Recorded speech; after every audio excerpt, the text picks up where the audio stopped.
Amigos, muita paz a todos. Sejam bem-vindos a mais um momento de reflexão.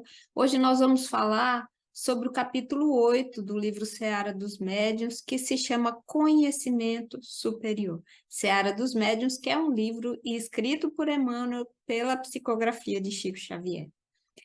Então, que a paz do Mestre Jesus esteja conosco e que o conhecimento adquirido através desse capítulo, trazido para nós por Emmanuel e Chico, possa contribuir para o nosso crescimento moral, espiritual e fazer de nós pessoas melhores a cada dia.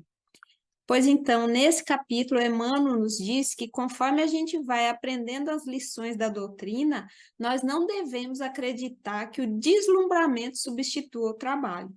Olha aí, um erro que muitas vezes a gente comete, de se encantar com as lições, com a doutrina, procurar cada vez mais conhecimento, mas esquecer de colocar na prática. Então, Emmanuel faz essa chamada. E não devemos também julgar que o benfeitor espiritual, por mais bondoso que seja, possa realizar o trabalho que nos compete. Quando nós estamos na escola, por exemplo, nós temos o professor para explicar a lição, mas somos nós que devemos equacionar os problemas. O professor vai apenas ajudar, da mesma forma, o nosso mentor espiritual. Da mesma forma, na medicina, é o médico que auxilia, mas de nada adianta se o paciente não seguir a prescrição. O paciente vai lá, pega a receita, às vezes até compra o remédio, mas não toma. A gente confiar na palavra ao invés na ação, nesse caso seria o equivalente a pegar o remédio, ficar repetindo o nome do remédio ou ficar lendo a bula do remédio e esperar que ele faça efeito sem a gente tomar esse remédio. E desse modo nós vemos que toda realização pede esforço e toda construção pede tempo, porque é necessário um esforço para que a gente estabeleça, para que a gente adquira novos hábitos. Esse tempo que nós sabemos ser necessário, por exemplo, para que uma simples semente brote e se desenvolva, tornando-se mais tarde uma árvore cheia de beleza, vitalidade, com grandes raízes, um tronco robusto e fornecendo flores e frutos. Mas tudo começou com uma simples semente. Significa dizer que desabrochar é crescer, e crescer é trabalhar. É um trabalho de paciência, é um trabalho que leva tempo, mas nós vamos observar que a cada dia nós desenvolvemos um pouquinho mais. Nós adquirimos uma nova qualidade e é um dia a mais que vai nos aproximar da perfeição. Essa perfeição pode estar longe, mas caminhando e sabendo em que direção nós estamos caminhando, um dia nós vamos chegar lá.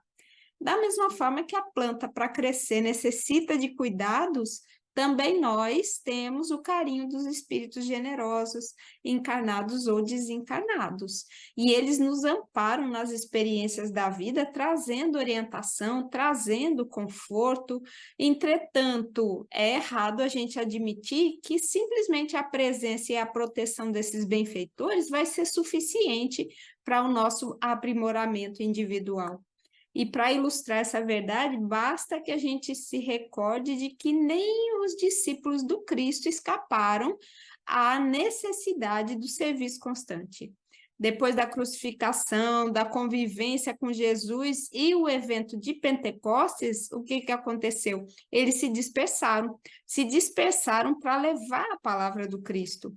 E é importante observar que esse trabalho envolveu grandes lutas, grandes sacrifícios por parte dos apóstolos.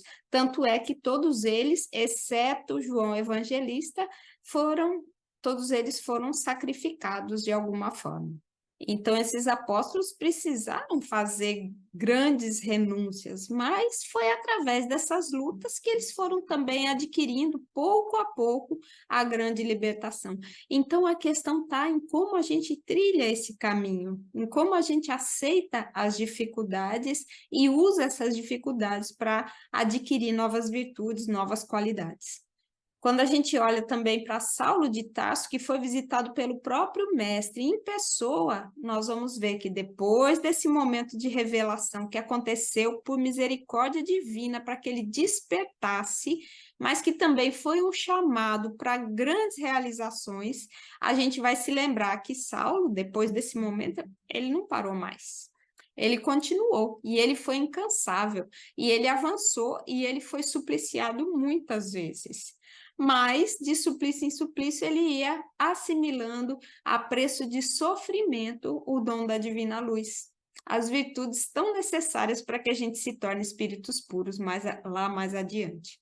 E da mesma forma, Emmanuel nos aconselha a seguir adiante no esforço, com a certeza de que, segundo Cristo, cada criatura, hoje e sempre, onde estiver, receberá invariavelmente de acordo com as suas obras. Às vezes a gente acha que é esquecido, né? Às vezes a gente acha que não, Deus nem sabe que eu existo, mas olha as palavras de Emmanuel, confirmando as palavras de Jesus. Deus sabe exatamente onde nós estamos, ou exatamente o que nós estamos fazendo e exatamente em que estágio nós estamos. Portanto, ele sabe do que a gente precisa. E então, segundo Emmanuel, vamos substituir o deslumbramento pela ação, sem a falsa ideia de que nós somos melhores do que os outros, sem a falsa ideia de que nós somos mais evoluídos. Gente, nós estamos todos aqui num planeta de provas e expiações. Estamos todos no mesmo patamar, cada um com um problema diferente, cada um já desenvolveu uma parte, mas falta outras para trabalhar. Então, a gente deixar esse julgamento de lado e olhar para as nossas questões.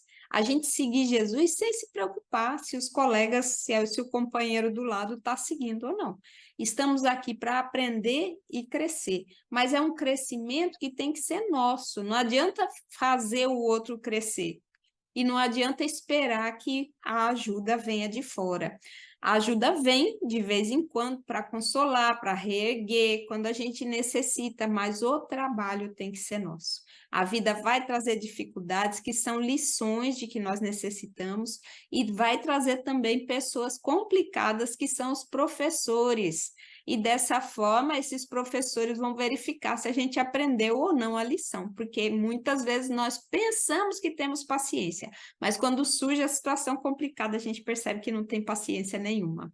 Mais tarde, então, é possível que as provas se repitam, porque as situações difíceis acontecem para todos e em vários momentos da nossa vida.